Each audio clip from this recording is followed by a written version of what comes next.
Game Master Player here, and I'm going to do another Dungeon Master vlog. Now, it's been a long time since I've actually done one of these, and my campaign has gone on for a long time now in comparison. Apologize for the sun getting in my way here.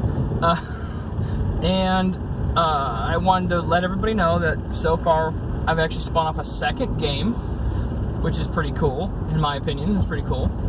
With different characters in the same universe, running, I can't think of the right word, but running at the same time. So I've got two groups running two different campaigns at the same time, concurrently. There we go, that's the word I was looking for, concurrently. And so far, so good. I was able to flesh out the world a little bit more, on the fly, of course. So where we left off, which was a long time ago, I was talking about the dragon, and I was talking about, I think, the wizard, I think, the dark wizard, and such like that. And so a few things I've started to also I had to put in my campaign, is I started to think about the economy more, and I started thinking about the government more. And one of the big things was that this area doesn't have as much resources, and the resources are being tapped out due to, well, lack of serious trade. And this was just a stump colony, so they needed stuff from the mainland. Well, that's not happening now, and it hasn't been happening for generations. So I started to put in play that there's a contingency plan to basically move the population, or a huge chunk of the population, to actually leave, to basically save themselves. That's the whole idea. It's just to save themselves. They want to save themselves. So that's part of the process, and that's in the goings on right now. And I decided to create like nobility houses instead of having actual nobility, because again, this was not an area with kings and queens. This was an area where maybe a duke or a marquis or something, something not as prevalent as a prince or something would control the land. Well, after this area was segregated from the previous one, and they didn't have the nobility anymore in charge, the houses, the nobility that was left, so basically the houses that have any sort of prominence, created a council where each of their houses were represented. And over the years and the generations, a few of the houses have gone to the wayside. They've been, due to infighting, or I didn't explain all the reasons why, but like infighting, and due to disease, or bad breeding, or what have you. Ooh, a fox. The houses have died out. So there's only 5 houses. Actually, there's only 4 houses left. Now, because there's only 4 houses left, they need a tie-breaking vote. So basically the leader of the military is the final vote. So, and that position is an earned position through rank and promotion and such. It's not by privilege or by right. So basically, there is nobody can say, well, my family put me in power, therefore I have the authority, kind of situation. So that is another interesting piece I added in, and I was working with the guild, and where the guild plays into this, and the guild is kind of a separate entity, but not. So they still have to follow the rules of the land, and actual law, but they do have some abilities to work past it, to work beyond it. But still, So I started putting that into place. One of the things I put into place is that the guild cannot have more than one adventuring party at a time. And the reason is actually quite significant. So, adventuring parties build prestige, and they build prominence, and they build power, and they build, an ability. So basically, a long time ago, the houses set forth that only one adventuring party was allowed at a time to prevent the guild from taking over. So then that was just their way of, checks and balances. The guild never had an intention to take over. That's not their place. So, and nobody in the guild, and it goes even further after this, but nobody even in the guild has such desires to take over and control this land and things like that. So, now let's go back to the guild a little bit. So the guild knows this, and the guild has restrictions and limitations on what it can and cannot do. And there's also organizations that run in the guild, different organizations. So one of the organizations is a secret society, basically, that is only surrounded by it's not really a secret society. No, it kind of is, but of those that of true birth, aka they are direct descendants from the founders of the guild. Now, that society is not limited to just guild members, because because some families have spread out a little bit and others have died off. So, but there's civilians that are part of that too. But it's basically, in their best interest to kind of support the guild, is one way to put it. So they support the guild, and they support the decisions of their ancestors to create the guild and why and all this other stuff, and that's their part. So it's kind of like a loose network of allies, guild allies, basically, that go above and beyond government. So, and then there's also another society in the guild that is more, because the guild also protects the land from these these special magics that the land is covered in, like underground and such like that. And it's a form of some sort of life magic where you have to expend life to gain a result. So whether it's somebody actually has to be sacrificed and die, or you can give up,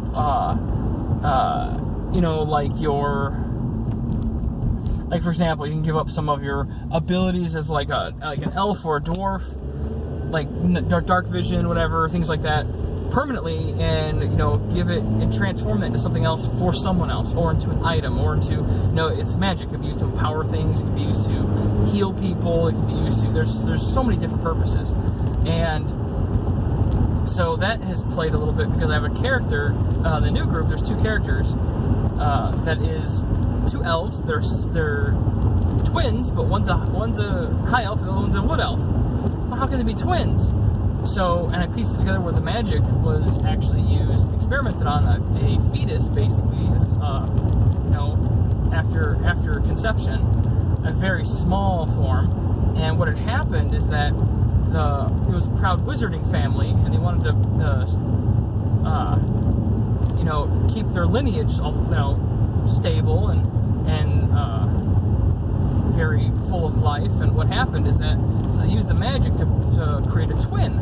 Well, what happened is that it took the magical ability from the original child to create the twin, and it came out a little bit different. So, and that's been a prominent piece to kind of explain those characters. So there's people that want to explore and study this magic even further, even though it's been strictly forbidden. And the reason it's been forbidden is because the original king, before the land was split, and before so I got the original king, and then I've got the original kingdom, and before the land was completely split, there was another guild, the Wizards Guild from that kingdom, wanted to learn more about the magic, to basically extend the life of their king, to do things like that. So because that this magic was sought after so much by the king, it's been outlawed. Any sort of experimentation, usage, that kind of stuff has been outlawed, because they don't want anything like that to happen. I get that. It's one of those things. It's just, and that's just come from the ages of, that's just what, but we need to do it this way, because otherwise we're going to end up with a despotic ruler, possibly, or what have you. So, and they still don't know why originally the king was after it, or what the king was using it for, or anything, or wanted to use it for, or anything like that. They have no idea. So, but so there is that. And so now I've got these organizations that surround the guild, inside and out, and I've spread a little bit more into the guild itself. I now have the original guild. I now have the updated original guild because they have made an incursion, basically, and that's the Dark Wizard and his adventuring party, which was mostly decimated.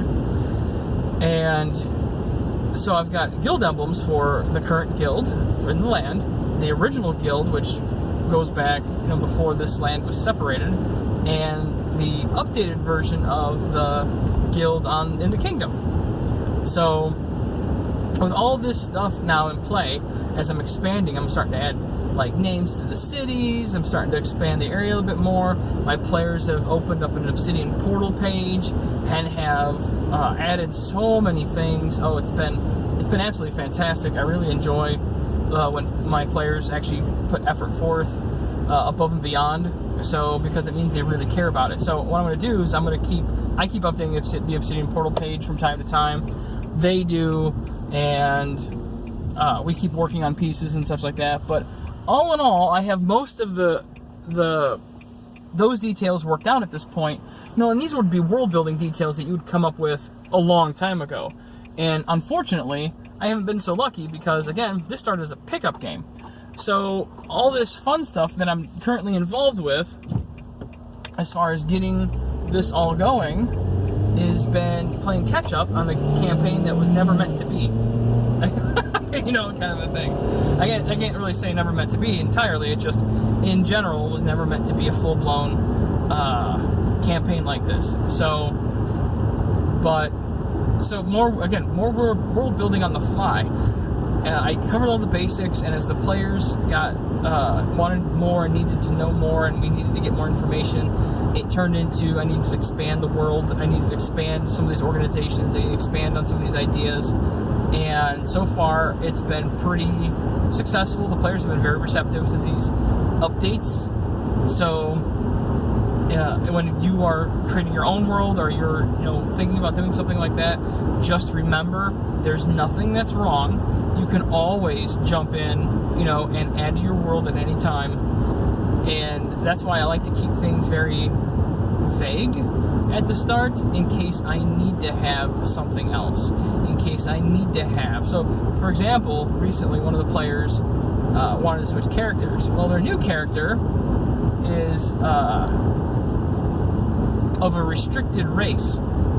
Let's put it that way. I don't want to have any spoilers. Actually, my players should be watching this anyway, so if you're watching this, you're in trouble. So what happened is that I had a player that's switching a character, and because of story and plot line and so on and so forth, I was able to use their character's departure, which is one of the twins, because the other player stopped playing. So it kind of broke the duo. So what we did is that he wanted to switch characters, and I'm like, no problem. And so I had his character arrested for being the product of an illegal magical experimentation. And he was arrested, and that was one game. And I was unfortunately kind of saddened because none of the other players went like, what? They just went, oh, okay. And so it's like, man, really, you're making this kind of less fantastic for me here. So, but that happened. So it's like, well, but he wants to he's making a Dragonborn.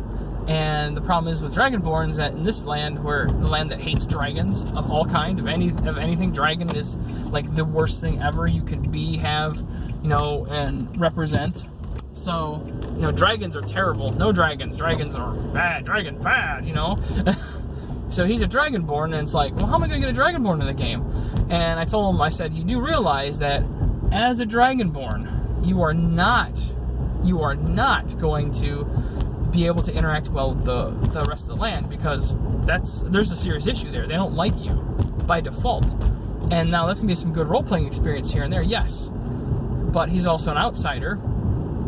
So he was brought over as a slave.